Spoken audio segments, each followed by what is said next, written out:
vi skal byfortælle på den måde. Det er faktisk nødvendigt at byfortælle. Det er ikke noget med sit bygast. Tema nummer 2 er det her med den grønne storby. Hvad betyder det konkret? Hvad der fremgår af hovedplanen om det? Og tredje punkt, mobilitet i storbyen. Hvordan kommer vi rundt? Det er også et tema, jeg synes, vi skal gribe fat i. Til at udfolde det første emne, der har vi inviteret Jan Egeltørme. Og så vil jeg gerne introducere Rune Blikfeldt, journalist på Fyns Stiftstidende. En mand, der er her på piller i dag. Det er nemlig sådan, at selvom man er syg som journalist, så møder man selvfølgelig op på arbejde. Rune, ordet er dit. Tak for det. Er der lyd på mikrofonen? Det er der. Jeg skal prøve at lade med at sløfte og hoste alt for meget. Jeg interviewer til dig, og i dag er målet ikke at forsøge at grille dig. Det kan vi altid gøre i avisen en anden dag. Målet er faktisk, at du skal forsøge at gøre os lidt klogere på, hvad det vil sige det her med, at Odense skal være en storby. Og altså man kan sige, fordi det lyder jo som et slogan, men er det mere end et slogan? Vil du prøve at give os et bud på, hvor seriøst mener I det her med, at Odense rent faktisk skal være en rigtig storby? Jamen, vi mener det rigtig seriøst. Jeg tænkte være med at sige, at han forsøger at grine mig så tit, at da han ringede til mig sidst, så sagde han, hej, det er mig. Så er vi i hvert fald ved at nå der. Nej, vi mener det rigtig seriøst, når vi siger, at vi gerne vil være en storby. Og jeg synes egentlig, at dit oplæg om nærhed rammer rigtig, rigtig godt. Fordi noget af det, vi gerne vil, det skal være moderne storby med de karakteristika, vi har i Odense. Det betyder også, at vi skal kigge os om og ikke gentage en dødssyg havn et andet sted. At vi ikke skal lave københavnske baggård, hvor der ikke er noget sollys. Og det udfordrer vi jo også, og derfor forsøger vi også at sætte barren højt i det, vi foretager os. Og også fordi vi kigger ind i, at hvis ikke vi kommer med på den her vogn. Altså, der er ingen hemmelighed herinde, tror jeg, at vi har en enorm udfordring i forhold til arbejdspladsskabelse og vores arbejdsløshed. Og derfor skal vi simpelthen med på vognen. Det er nu ikke noget, vi sidder og kigger på, at København og Aarhus og Aalborg, de kører derudad. Vi skal da foran dem, fordi vi har faktisk også en hel del at indhente, er jeg så nødt til at erkende her ganske ude. Så når vi mener det, så er det også i forhold til at satse på, hvis det også skal være attraktivt fremadrettet og bo i vores lokaler på, så skal der også være et stærkt centrum, man kommer ind og kan få nogle oplevelser i, der gør, at man lige nøjagtigt får lyst til at bo i den forstand. Og så kræver det, at vi får en, så kan vi sætte befolkningstæthed eller nærhed i øget grad inde i et centrum. Men det kan måske være en lille smule svært at forstå den præcise forskel på en stor by og en storby. Kan du prøve at sætte på det? Ja, det er svært at sige, vil jeg sige. Det er sådan, man skal sådan lige følge efter. Derfor så bruger jeg også det udtryk, der handler om at være en moderne storby. Fordi vi skal jo tage det gode, vi kan lære, både fra forstederne og fra andre storbyer, og så sortere det dårlige fra. Og vi har jo haft en meget lang diskussion om højhus. Jeg er rigtig glad for, at det så også er reflekteret ned på en ordentlig måde. Fordi det er da rigtigt på et tidspunkt, der var vi da alle sammen rigtig begejstrede for, at vi skulle have en storby. Så skulle vi også have rigtig mange højhus. Det havde vi rigtig mange diskussioner og belæringer, vil jeg gerne sige. Der sidder nogle embedsfolk og griner også, men rent politisk. Indtil vi fandt ud af, at ja, der skal også være højhus. Men det skal være på udvalgte steder, og det skal være noget, der markerer, at her sker der noget andet. Men der faktisk er kvalitet i også at have den tæthed og nærhed i det små. Og vi så jo fremragende billede af, hvordan det kan der vi skabe lige så mange boligkvadratmeter af. Det er bare en anden måde at tænke på. Men jeg vil gerne prøve at forklare forskellen på en stor by og en stor by. Du kan måske svare på en anden måde. Altså, hvad er det Odense ikke har i dag, som gør, at det ikke er en stor by? Jamen, vi skal have et vist befolkningsgrundlag for, at vi kan få et centrum med oplevelser. Fordi det vi jo ganske rigtigt ser, det er, at hvis vi skal holde fast i, at vi har et centrum og en bykerne, vi kommer ind til, så er vi jo udfordret af, at blandt andet handelslivet har det hårdt og har det svært. Fordi der også sker en udvikling både til nettet og til storcentre og til andre. Hvis ikke vi skal inde med ikke rigtig at have noget centralt centrum i Odense, så er vi jo nødt til at vælge en anden vej for at sige, hvordan er det, vi skal styrke det. Så bymidten er ikke stærk nok? Nej, det er den, vi skal have styrket. Og for mig handler den styrkelse om, du så siger, hvad er en rigtig storby? Det er et sted, hvor vi også kan få en oplevelse. Jeg er sikker på, at I kan alle sammen huske, at når der var nogen, der spurgte, hvad sker der i Odense, så var der sådan, der ingenting. Og den der med, når butikkerne lukker, så kunne man næsten se vindbøjlerne inde i gågaden, fordi der skete ikke noget. Og det havde vi jo i mit sag rigtig, rigtig mange år. Det tiltrækker ikke unge mennesker og kreative folk og iværksættere og virksomheder, der synes, det her det er en by, der er værd at flytte til, fordi de har fedt, der sker noget. Men for at vi kan få en by med oplevelser, hvor vi synes, der er noget attraktivt at tage ind til, så skal vi altså også være nogle mennesker til at løfte og til at få sit liv til at betale for det, vi skal lave, når det ikke er nok, at det bare er butikker. Så vi skal være flere mennesker, og vi skal være flere mennesker i bykernen. Men nu er Odense jo en by, der i årtier har levet godt på at bygge ud af til siderne. Vi har bygget parcelhuskvarterer i alle retninger. Hvis man kan tillade sig at karikere den helt typiske odenseaner, så er det jo en, der bor i et parcelhus i en forstad, har en eller to biler og fragter sig i biler rundt til mange af livets gøremål. Altså hvad er der nu lige pludselig galt med det? Det er der absolut ikke noget galt i. Og sådan vil flertallet af odenseanere fremadrettet også bo. Det er der absolut ikke noget galt i. Men for at vi også, når vi bor ude i vores lokalsamfund, helt ude i landsbyerne, og det faktisk ikke er så langt til centrum, så er det jo en kvalitet, at vi kan sætte os ind i vores bil, eller tage cyklen, eller tage bussen, eller løbe en tur, for at komme ind til centrum og få en oplevelse, og så tage hjem igen til vores parcel. Unge mennesker til. De vil gerne noget levende. Og så nu indsparker jeg ikke svar på det derovre, for vi forsøger jo, og vi skal forsøge endnu mere, men City Campus er jo et forsøg på at trække unge mennesker herind. 7.000 bliver der lige om lidt. Vi kan ikke helt lave op på universitetet, det bliver bygget ud på en pløjemark. Nu forsøger vi så at trække byen derude også at lave noget levende. Og letbanen skulle også gerne fragte dem hurtigt ind til centrum. For jeg er enig, de skal være med til at skabe liv og gøre det attraktivt. Mine damer og herrer, der er en mand på piller og en dame på høje hæle her. Og hvis I har et spørgsmål, så rækker I bare en hånd op, fordi så kommer jeg ræsende hele vejen op her igen. Og så kommer der lige et spørgsmål her. Præsenter dig med engelsk. Okay, når du snakker om en moderne storby, betyder det så, at I vil rive alle facaderne ned, ligesom I gjorde med den kønne gamle Linné-butik? I stedet for at man bibeholder facaden og bygger moderne inde bagved, så blev det helt revet ned. Er det det, der er moderne storby? Nej, det er det ikke for mig. Altså, noget af det, jeg holder allermest af, når jeg går ind i centrum, det er faktisk at kigge op. Vi har faktisk en bog, der hedder Kig op i Odense. Jeg vil gerne anbefale. Hvor man kan se de gamle bygninger, og hvor smukt de fremstår. Og da vi for snart rigtig mange år siden fik ryddet op, også i alle de her skilte og flimmer, der var nede igennem hele gågaden ind, det mere afdæmpet og fik trukket nogle ting frem, så synes jeg faktisk, at vi fik en meget smukkere bykerne ud af det. Så vi vil rigtig gerne indpasse, at vi også passer på det, vi har i det, vi laver. Og ja, så nogle gange er det rigtigt, så er vi nødt til også at gå på kompromis af forskellige årsager. Fordi det er så det, der kan lade sig gøre. Men nogle gange holder vi altså også ud og holder ved og holder af rigtig længe for at få den rigtige løsning. Altså for at nævne et enkelt eksempel op ved siden af Magasin, der hvor der var en bager i gamle dage, hvor der er en passage ind igennem. Altså vi holder fast i, at vi vil have en passage med gennemsyn, vi gerne vil have igennem. Det gør så, at den står tom endnu. Og det bokser vi lige lidt med også ejeren af det her sted. Fordi de siger, at det er ikke så let at få indrettet en butik, der rent faktisk kan løbe rundt med de her parametre, så de vil gerne have lov til at lukke. Nu har vi foreløbig besluttet os for, nu holder vi ved, fordi vi synes faktisk, der er en kvalitet i, at man kan komme igennem og komme ind i de små stræder. Det er også noget af det, der kendetegner Odense, synes jeg. Det er alle de her, en ting er gågaden, men det er jo meget mere, fordi vi har alle de her små stræder. Men det er jo hele tiden en afvejning og balance. Nu har vi valgt at holde ved det. Det betyder så, at vi har en tom butik stående. Det generer mig hver eneste gang, jeg går forbi. Og det forfalder, og det er ikke ret kønt. Men det er jo så prisen for at holde fast en gang imellem. Ja, så vil jeg godt stille et spørgsmål mere. Det ligger jo den her kommuneplaner, der skal opføres op til 10.000 nye boliger i kommende 12 år. Det er jo til mange. Og rigtig mange af dem skal bygges i centrum og langs letbanens rute igennem byen. Men der står ikke så meget om, hvem der skal bo i de boliger. Kan du prøve at fortælle os lidt om det? Altså, hvad er det for nogle mennesker, vi skal lokke fra andre steder til at komme til Odense? Jamen, det er flere slags. Det er i hvert fald unge mennesker. Derfor så kigger vi jo også meget i forhold til ungdomsboliger. Og den strategi, vi har nu med ungdomsboligudbygning, forsøger vi også at få andet ind i det, så vi får blandet, så får vi mest muligt ud af de almindelige kvoter, vi har. Det vil jeg gerne sige. Der er byrådet helt enig. Jeg er den overbevisning, at vores almindelige boligkvoter skal bruges i de næste mange år på ungdomsboliger, fordi vi kan lige med nød og næppe følge med behovet og udviklingen, og vi skal have nogle attraktive ungdomsboliger i bymidten først og fremmest.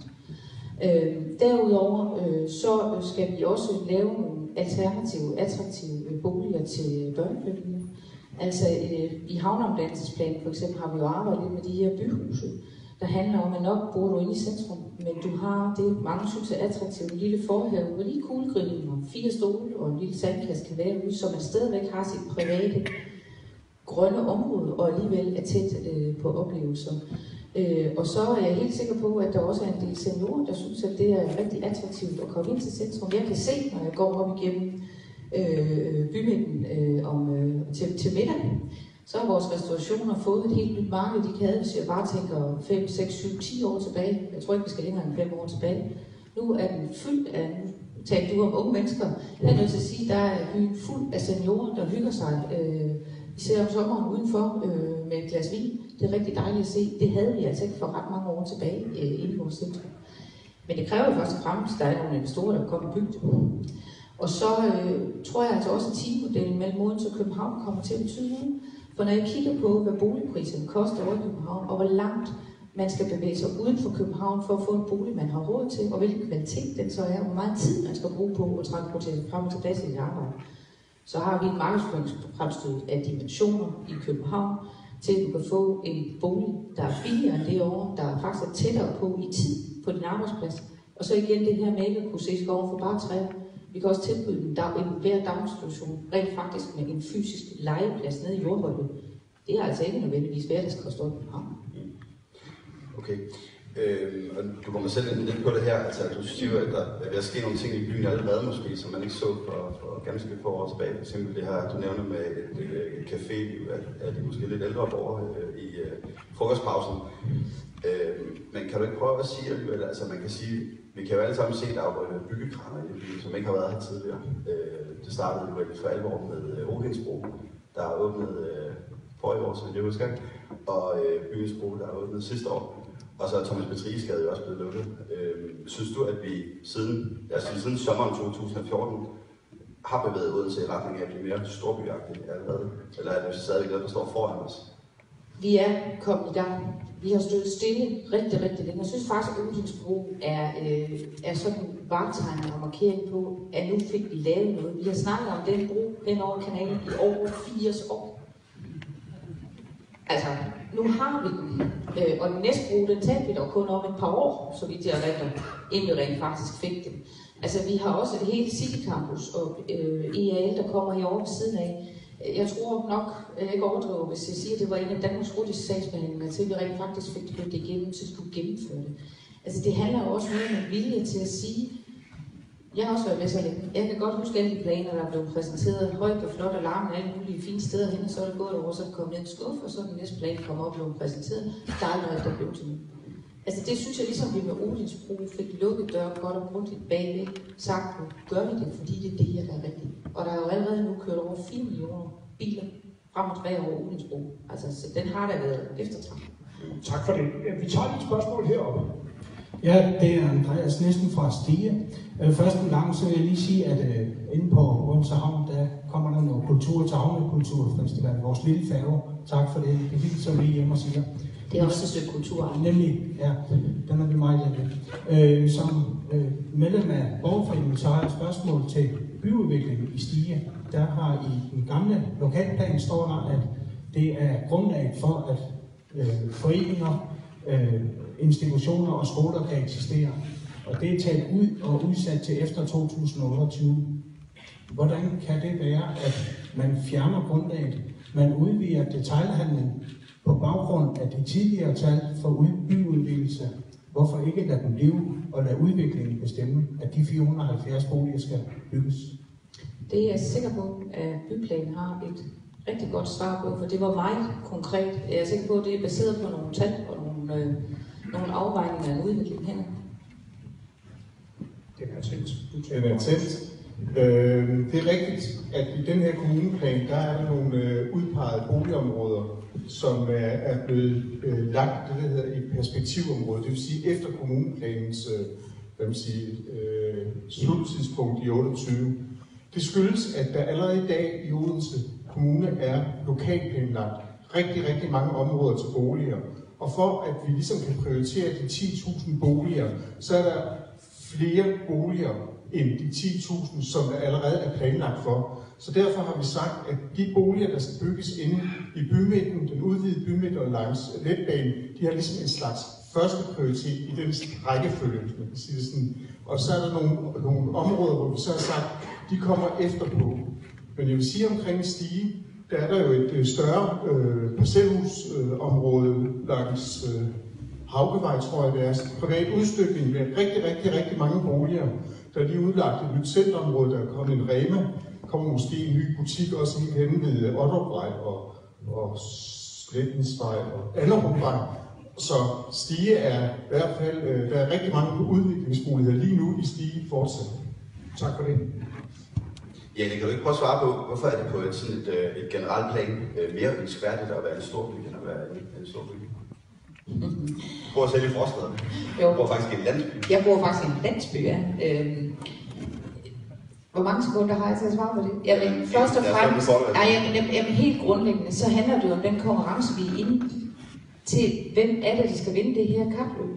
Og vi skal ikke hægtes af i forhold til de andre landsdele, og der har vi altså for hele Fyns vegne, vil jeg gerne sige, et enormt ansvar for at komme med. Og vi skal have skabt nogle flere arbejdspladser i den her by, både til odenseanerne, men også til alle fynboerne. Fordi ellers så ender vi jo altså med, at vi sejler i vægten under overførselsudgifter og skal blive ved med at skære i ting, der ikke er nogen af os, der har lyst til at skære til. Så for mig at se er vejen til, at vi får det her til at lykkes, det er, at vi også bevæger os frem mod at blive en storby. Det er attraktivt at flytte til. Virksomhederne vil komme med til at lave nogle arbejdspladser, give nogle jobs til alle dem, der mangler et job. Og så får vi penge i kommunekassen, og så har vi råd til det, vi gerne vil, både på ældreområdet og til vores børn og skole og alt det. Så det bygger på en tro på, at det er det at være en storby, der skaber vækst? Ja, altså stilstand er lige med tilbagegang. Hvis ikke vi skaber en udvikling og har en retning og en vision om, hvor vi vil hen, hvorfor er der så nogen, der skal stoppe i Odense og sige, at det er lige nok det her, det er allermest attraktivt for os at slå os ned. Vi skal jo udvise en tro på, at vi kan noget her, og vi skal blive lidt bedre til at prale, er jeg nødt til at sige. Det er vi ikke ret gode til som fynboer. Vi ser først hullerne i osten, og derefter osten. Altså en københavner, han kan jo slet ikke finde hullerne i osten, selvom de næsten er der over det hele. Og det skal vi altså også tage til os. Vi har faktisk noget at være stolte af. Vi kan rigtig meget, og vi har en fantastisk by. Det er vi nødt til at råbe rigtig højt op, så andre opdager at være med til at putte nogle penge i og bidrage til, at vi udvikler os. Tak for det. Vi har et spørgsmål med her. Yes, det var en af de unge. Jeg har et spørgsmål til de her ungdomsboliger, vi snakker om. Der bliver bygget en masse ude ved universitetet lige nu, og de er rigtig dyre. Jeg har lagt mærke til, at en etværelseslejlighed koster 100% af en SU. Så jeg vil godt tænke mig at høre, om der er nogle tanker i forhold til de her ungdomsboliger, og hvad det skal koste. Vi hørte Hans Peter sige før, at det er vigtigt at få de unge ind i byen. Dem får du ikke ind i byen, hvis det er så rasende dyrt at bo der. Ej, nu er det så godt, at vi er så godt et velfærdssamfund. Vi har noget, der hedder boligsikring også. Vi har jo sørget for også, at de også gerne vil bygge ungdomsboliger nede på havnen. Og vi har jo valgt at bruge vores almennyttige kvoter, i hvert fald endnu, har vi brugt som et ene byråd alle vores almennyttige kvoter, hvor der også er et loft over, hvad det kunne koste i den anden ende til at bygge ungdomsboliger. Det er korrekt, at ungdomsboligpriserne i Odense også, og jeg er nødt til at sige heldigvis, er steget lidt. Fordi vores problem med at få nogen til at komme med deres egne penge og bygge ungdomsboliger, det har været, at de simpelthen kunne få forrentet deres penge, fordi huslejen var for længe. Nu er vi altså ved at nå et niveau, hvor jeg også kan høre for de private investorer, der kommer, at nu er det også blevet attraktivt at lave ungdomsboliger for private penge her i byen, så vi rent faktisk kan være med. Og jeg tror altså, hvis du tager og kigger på ungdomsboliger i København og i Aarhus, så er vi ikke foran. Tak for det. Rune, vil du sige en ting mere, inden vi holder pause?